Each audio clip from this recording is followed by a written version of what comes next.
तो जय हिंद दोस्तों, आज के चैनल में आज की इस वीडियो में आपका हार्दिक स्वागत है दोस्तों। अगर आप चैनल पे पहली बार आए हैं दोस्तों, तो चैनल को सब्सक्राइब कीजिए दोस्तों और अपने दोस्तों के पास इस वीडियो को ज़रूर शेयर कीजिए दोस्तों। चलिए आइए शुरू करते हैं आज की क्लास। रगम्पा कौन था और वह मंगम्मा से क्या चाहता था? तो ध्यान दीजिएगा दोस्तों, रगम्पा जो था है ना, एकदम जुआरी व्यक्ति था, है ना, और मंगम्मा से धन चाहता था और वह मंगम्मा के इज्जत तक भी लूटना चाहता था। क्या समझकर दोस्तों?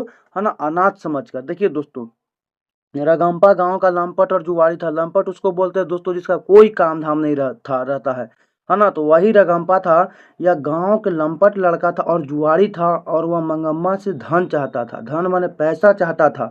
इतना ही नहीं, वह मंगम्मा का अनाथ समझकर उसकी इज्जत भी लूटना चाहता था, है ना दोस्तों। तो मैं उम्मीद करता हूँ पहला क्वेश्चन आप लोग को समझ में आया होगा, है ना। अगर कोई पूछेगा कि बताइए रगम्पा कौन था, तो आप लोग तुरंत बोलिएगा रगम्पा जो था एकदम जुआरी व्यक्ति था, एकदम लंपट व्यक्ति था। वह मंगम्मा से धन चाहता था और यहाँ तक कि उसको अनाथ समझकर इज्जत लूटना चाहता था। दूसरा क्वेश्चन क्यों रही दोस्तों, कथावाचक ने सास और बहू की उपमा किससे दी?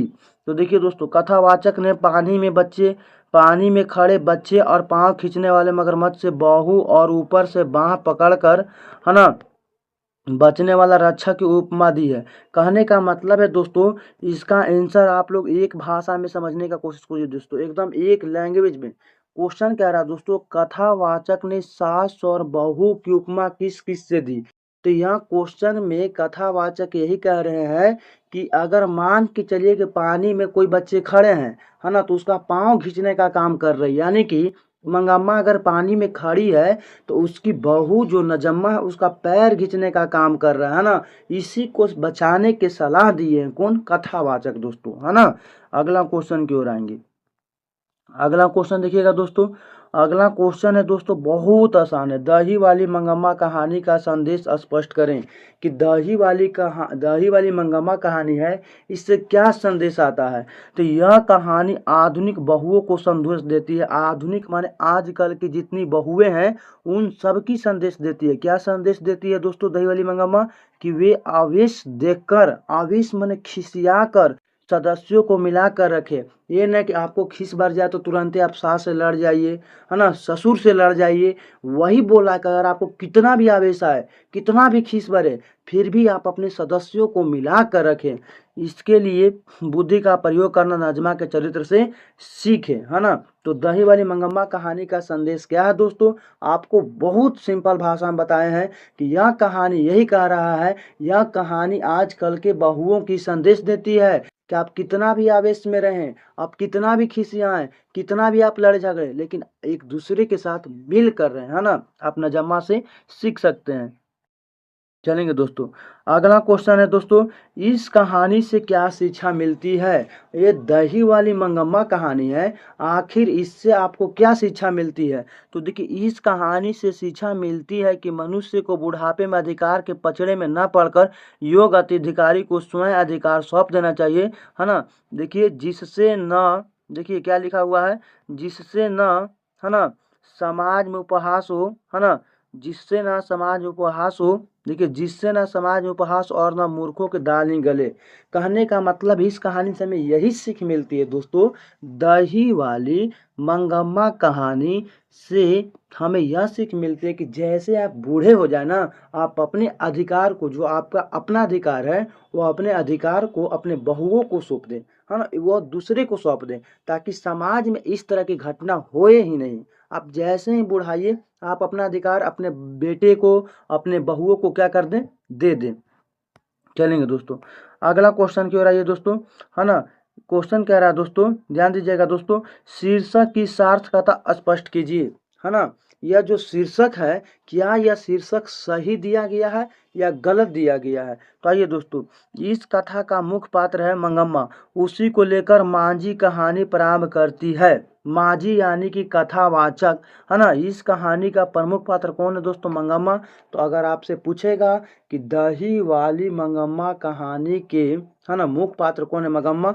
उसी के लेकर मांझी जो कथावाचक थी बेंगलुरु की, वह कहानी को शुरू करती है और सर्वत्र माने सभी जगह वह बनी रहती है। उसकी दही बेचने की क्रिया भी उद्योपांत है। अतः दही वाली कहानी वाली जो दही वाली मंगमा कहानी है, यह बहुत ही इसका उचित शीर्षक है, समझिए। इसका अब हम आपको ठेठ भाषा में समझा रहे हैं, है ना। बोल रहा क्या यह शीर्षक सही है कि नहीं है, तो देखिए यह शीर्षक जो है दही वाली मंगम्मा, यह सूरी होती है। इसका प्रमुख पात्र जो है कौन है, मंगम्मा है, जो कि इसका प्रमुख पात्र मंगम्मा है। और मंगम्मा दही बेचने का काम करती है और उसी में, है ना, मांझी कहानी को शुरू करती है और सभी जगह यह कहानी है, यह मंगम्मा की कहानी दिखाई देती है। और मंगम्मा दही बेचती थी, इसलिए इस कहानी एकदम सार्थक है। इसका शीर्षक जो एकदम सार्थक है दोस्तों। अगला क्वेश्चन की ओर आइए, अगला क्वेश्चन की ओर, है ना। दही वाली मंगम्मा कहानी में बहू ने सास को मनाने के लिए कौन सा तरीका अपनाया। देखिए दोस्तों, यह क्वेश्चन कह रहा है कि जो दही वाली मंगम्मा कहानी है, इसमें बहू ने सास को मनाने के लिए कौन सा तरीका अपनाया। तो ध्यान दीजिएगा दोस्तों, यह जो दही वाली मंगम्मा कहानी है, इसमें जो नजम्मा थी अपने पोते को, है ना, अपने पोते को दादी के पास क्या कर देती है, भेज देती है। कहाँ पे, बाजार में, कि बोलना कि दादी दादी हम तेरे साथ ही रहेंगे दादी, है ना। और जब भेज देती है और वो चले जाता है कि दादी दादी मैं तेरे साथ ही रहूँगा। और इस तरह से नजम्मा अपने सास को क्या कर लेती है दोस्तों, मना लेती है अपने बेटे का ये बनाकर, है ना। अगला क्वेश्चन क्या रही है दोस्तों, अगला क्वेश्चन क्या है दोस्तों, दही वाली मंगम्मा कहानी का कथावाचक कौन है ना। उसका परिचय दीजिए कि दही वाली मंगम्मा जो है इसका कथावाचक कौन है। तो आपको पता है दोस्तों कि दही वाली मंगम्मा कहानी का जो कथावाचक है वह एक बेंगलुरु के सम्राट महिला रहती है ना। जो बेंगलुरु का सम्राट महिला रहती थी, जिसको मंगम्मा माजी माजी कहकर पुकारती थी, है ना। और वह जो थी कौन, माजी जो थी बेंगलुरु के, वह बहुत ही समझदार व्यक्ति थी, है ना, बहुत ही समझदार औरत थी, है ना। और अंधविश्वासों से दूर रहती थी और पूरे संसार की बातों को भली भांति क्या करती थी, जानती थी दोस्तों। चलेंगे अगला क्वेश्चन क्यों रही दोस्तों, है ना। आइए, मंगम्मा को अपनी बहू के साथ किस बात को लेकर विवाद था। तो आप लोग को पता है दोस्तों कि मंगम्मा को अपनी बहू के साथ लेकर इसी बात को विवाद था कि एक दिन नजम्मा अपने पोते को मार रही थी, है ना। एक दिन नजम्मा अपने पोते को क्या कर रही थी, मार रही थी। तो मंगम्मा ने कही, क्यों रे राक्षसी, इस छोटे से बातों, ये छोटे से बच्चे को क्यों पीट रही हो। और इसी बात पे जितना खींच था, है ना, अपने बेटे पे ना उतार कर अपने सास पे उतार दी कौन, नजम्मा। और यही बात लेकर क्या था दोस्तों, विवाद था। उम्मीद करते हैं दोस्तों कि आज के सेशन आप लोग को समझ में बहुत ही अच्छे से आया होगा। तो मैं आपसे एक ही चीज़ का भूखा, एक ही चीज़ का प्यासा हूँ दोस्तों कि आप लोग अपना प्यार मुझ पर दिखाइए, है ना। मिलते हैं अगले वीडियो में लिए, तब तक के लिए जय हिंद।